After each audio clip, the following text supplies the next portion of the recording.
There's a prayer you stopped saying out loud.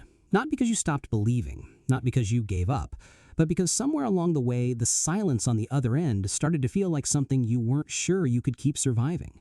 So you moved it, tucked it somewhere lower, still real, still aching, just below the surface of every God is faithful and every just trust his timing you've learned to say when someone asks how you're doing.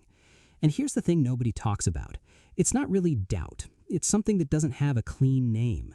It's the slow, creeping ache that builds in the chest when weeks become months and months blur into years and every his timing is perfect starts sounding less like comfort and more like a door quietly closing in your face. Here's where it gets real.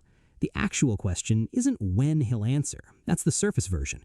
Go deeper. Go to the place people only go at night, when nobody's watching, when it's just them and whatever's left of their faith, and you find the real question, the one that's too dangerous to say in church, too raw to admit to anyone who might quote a verse back at you. Does he actually see me? Not does God exist, not is he faithful in general, but me, specifically, is my name on something? Or am I just one voice in an endless frequency he gets to eventually, maybe, when the line isn't too long? Because it's one thing to be told to wait. It's another thing entirely to start wondering whether the wait is even personal. That fear, the one that whispers you've been overlooked, that the silence means something you're too afraid to name, that fear is actually the conversation we need to have. Because I genuinely believe most people are misreading the silence, and that misreading is costing them something real. So let me show you something, not just what Scripture says, but what it actually shows about what God is doing in the seasons when he goes quiet. And I promise you, by the time we're done here, you will never read his silence the same way again. Now, Abraham. Abraham was 75 years old when God gave him the promise. A son, an heir, a lineage that would outnumber the stars. Not vague, specific. The kind of promise you rebuild your entire interior world around. The kind that becomes the axis of every morning, every hope, every prayer you've ever breathed in the dark. And then nothing visible happened. Not for a year, not for 5. For 25 years, Abraham watched the gap between what God said and what he could see grow wider with every single sunrise. He watched himself age, watched his wife age. And when God brought it up again in Genesis 18, Abraham laughed. And that laugh tells you everything. It wasn't the laugh of a man overwhelmed with joy. It was the laugh of a man who has been hoping so long that hope itself has started to feel like a kind of embarrassment. But here is the thing most people miss entirely about those 25 years. Genesis 15:6 tells us that God credited Abraham's faith to him as righteousness, not when Isaac was finally born, not when the promise came through, deep in the middle of the waiting. The faith that counted wasn't the faith that came after the answer arrived. It was the faith that held on before it did. God wasn't slow. He was building something the fast version could never produce. Now stay with me, because this is where most people go quietly, catastrophically wrong.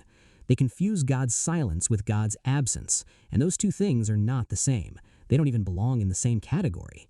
Absence means he isn't there. Silence means he's there and he's choosing not to speak yet. That difference is everything. That difference is the thing that either unravels your faith or anchors it. Picture yourself inside a room with no windows. You can't hear anything outside. You don't know if the sun is up, if anyone is near the building, if the world outside is moving at all. And someone you trust completely has told you they are out there working on something for you. The silence inside that room tells you nothing about whether they're there. It only tells you that you can't perceive them yet. That is not abandonment. That is architecture. The prophet Habakkuk understood this at a level most of us never reach. He was standing inside national collapse, watching everything he understood about God get demolished by everything he could see with his eyes. And he didn't soften it. He didn't diplomatically reframe it. He just asked, loudly, "How long? Why do you show me this and do nothing?" And God's answer is one of the stranger, more striking things in all of Scripture. Habakkuk 2:3 records God saying, "The vision is for an appointed time. Though it linger, wait for it will certainly come and will not delay." Notice what God does not do. He doesn't argue with Habakkuk's pain. He doesn't correct his theology. He fully acknowledges that from where Habakkuk is standing, this is going to feel like delay, and then says it will not delay. What feels like waiting from where you are is not waiting from where I am. What looks like stillness from your angle is already moving from mine. That's not a platitude, that's a covenant. Then there's Joseph, and Joseph's story might be the most brutal, most honest, most clarifying account of divine silence in all of Scripture.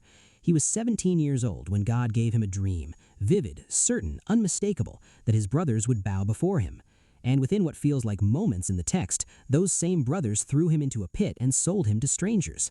He spent years rising faithfully in Potiphar's house, was falsely accused anyway, and ended up in a prison cell with no explanation, no vision update, no divine whisper, "I haven't lost the thread," just years, just silence, just time.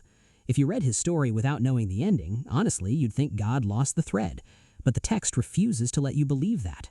Across every dark chapter of Joseph's life, it comes back like a refrain that won't be quieted. The Lord was with Joseph. In the pit, in Potiphar's house, in the prison cell, the Lord was with Joseph. The presence of God and the pain of waiting were not opposites in that story. They were simultaneous, the same season.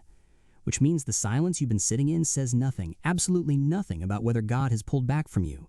He didn't pull back from Joseph once, not for a single day of those 13 years.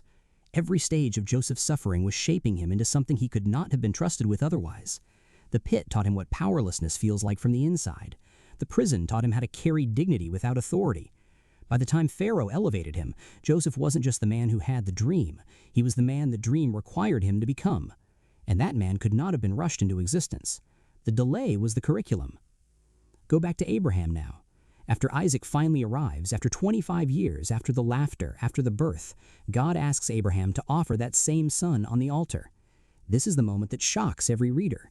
But look at how Abraham moves. There is no collapse at the base of the mountain, no breakdown, no negotiating with God on the way up. He walks toward it with a steadiness that is only possible in a man who spent 25 years learning in the silence that God keeps his word even when every visible sign says otherwise. The faith that caught the knife midair in Genesis 22 was built in the long, invisible silence of the years before the promise ever arrived. That stillness wasn't wasted. It was the foundation. You cannot build that in a week. You cannot buy it with a quick answer. Psalm 27:14 says, "Wait for the Lord, be strong, and let your heart take courage." And in the original Hebrew, that word for wait carries the image of something being twisted, braided, a cord gaining tensile strength under sustained pressure. This is not passive. This is not simply sitting until something changes. It is becoming.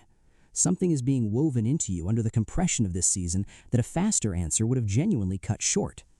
Here's what instant answers cannot build. They cannot forge real intimacy on fast delivery. The knowing of God that holds when everything else collapses, that doesn't come from prayers that always arrived on schedule. It comes from the seasons where the only thing you had to stand on was his character, when you couldn't point to what he was doing, when you had nothing but who he said he is, and you chose to believe it anyway. The people in Scripture who were made to wait the longest were almost never ordinary assignments. The length of the wait tends to correspond to the weight of what's coming. That isn't comfortable, but I'd rather tell you something true than hand you something soothing that evaporates by morning. Because here's what I keep coming back to. God doesn't withhold answers because he has moved on. He withholds the answer while he is working on the person who is asking. He is not behind schedule. He is behind your ribcage, in the quiet, unreachable places, doing something that the answer arriving too soon would have genuinely interrupted. You've been in a conversation where someone rushed you to the resolution, so eager to fix it that they skipped the part where you actually felt heard. You walked away with the answer and still felt hollow. God refuses to do that. He will not skip past the part where you actually become the person the answer was meant for. The delay is not indifference. The delay is intimacy. It is God staying in the wait of this moment with you longer than you asked him to, because what you actually need runs deeper than what you initially brought to him. There is something almost unbearably tender in that the God who could dissolve every waiting season in a single breath chooses instead to stay inside it with you, not rushing, not watching from somewhere remote, but present in the silence in a way that is, if you let yourself feel it, closer than any quick answer has ever been. So let me say this plainly. Let it be the thing that stays with you. Your waiting season, the one that feels like it's dissolving into nowhere, the one you've tried to make peace with a dozen times and still couldn't, is not empty space between the good parts of your life. It is right now, in this very unresolved, still hurting, still not making sense moment, the place where your intimacy with God is actively being formed. Not after it ends, not when the answer finally comes and you look back with the clarity of hindsight. Now, in the middle, while it still hurts. God is not distant from you in the waiting. He is most attentive in it. And maybe, I genuinely believe this, maybe the silence you've been treating as evidence against his faithfulness is actually the clearest sign that he hasn't finished yet, that he refuses to give you less than everything he promised. He doesn't forget the people he has called. He never has. He is not starting with you. The delay is not his hesitation. It is his handiwork. And when it is finally done, when the season breaks and the answer comes and you are standing on the other side of this, you will understand in your bones that what he built inside the waiting was the whole point, every silent day of it. He was never gone. He was never slow. He was just refusing to give you less than everything.